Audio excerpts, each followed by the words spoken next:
저희 채널에 처음 오셨다면 꼭 좋아요와 구독 부탁드립니다. 그래야 새 영상이 올라올 때 바로 보실 수 있습니다. 대한민국 공군은 1960년대 들어 냉전 구도 속에서 본격적인 공군력 현대화의 필요성을 절실히 느끼게 되었다. 당시 주변국의 군사적 위협이 점차 커지고 있었고, 특히 북한 공군의 전력 증강이 빠르게 진행되면서 한국 역시 초음속 전투기의 운용 경험이 필요했다.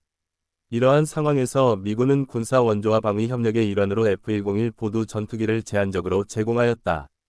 비록 대규모 도입은 이루어지지 않았지만 F-101은 한국 공군이 처음으로 접하는 고성능 요격기 가운데 하나였으며 그 운용은 전략적 의미가 컸다.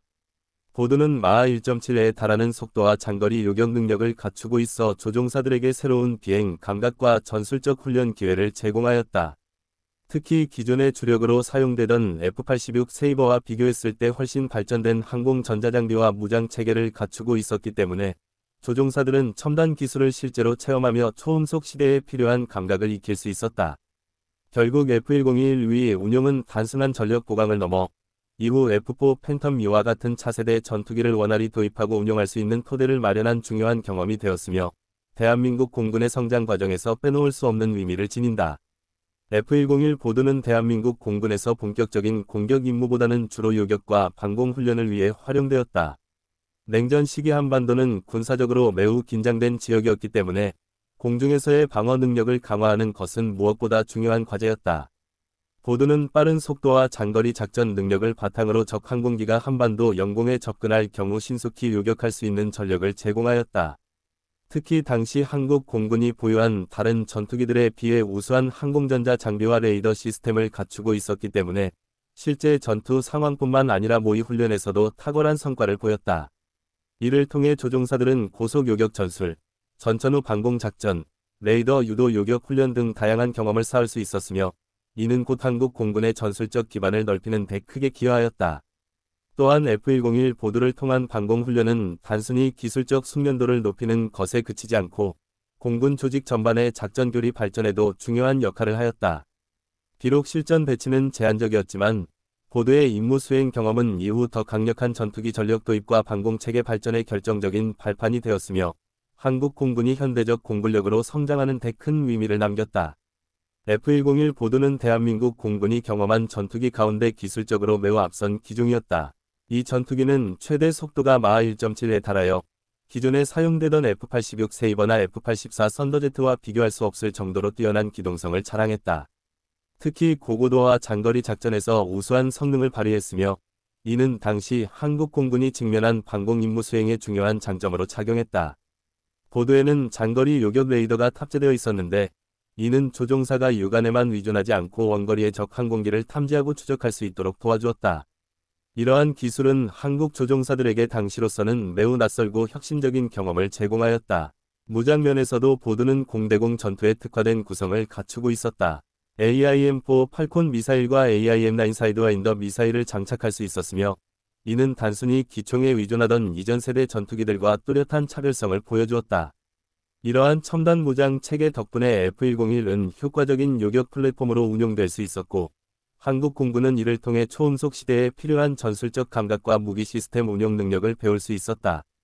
결국 보두의 기술적 특징은 단순한 성능을 넘어 한국 공군의 항공 전력 발전 과정에서 중요한 학습의 기반이 되었다.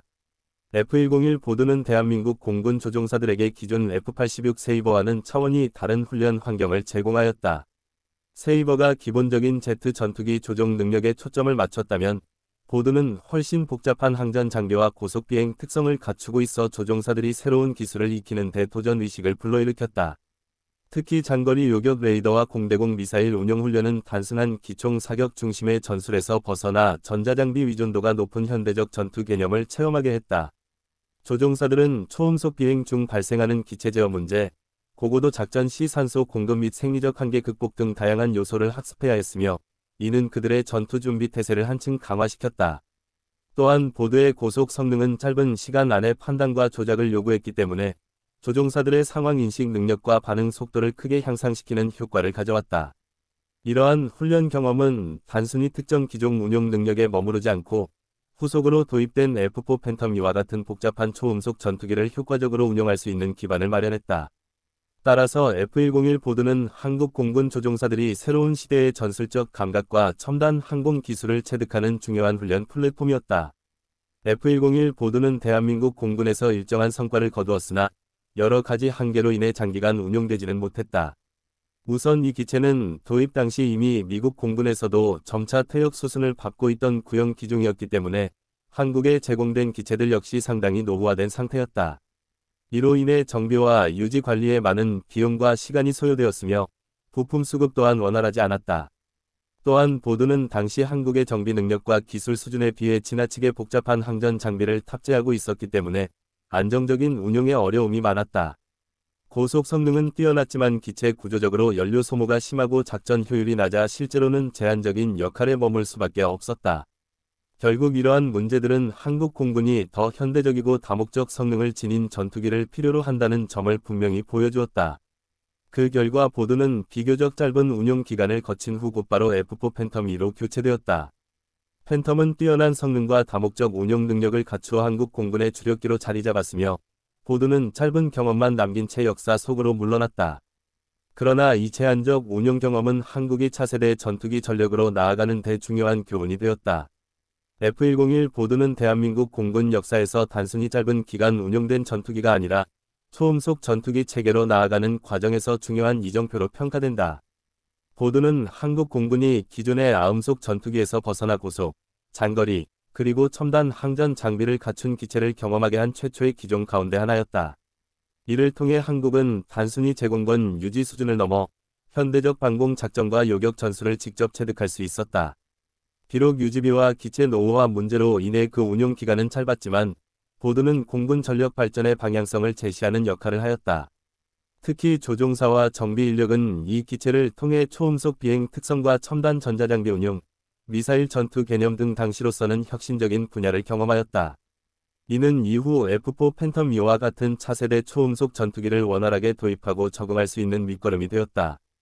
오늘날 보드는 실제 기체가 남아있지 않고 일부 기록과 사진을 통해서만 그 흔적을 확인할 수 있지만 대한민국 공군의 발전사 속에서 초음속 시대의 문을 연 전환점이라는 점에서 역사적 의미는 결코 작지 않다.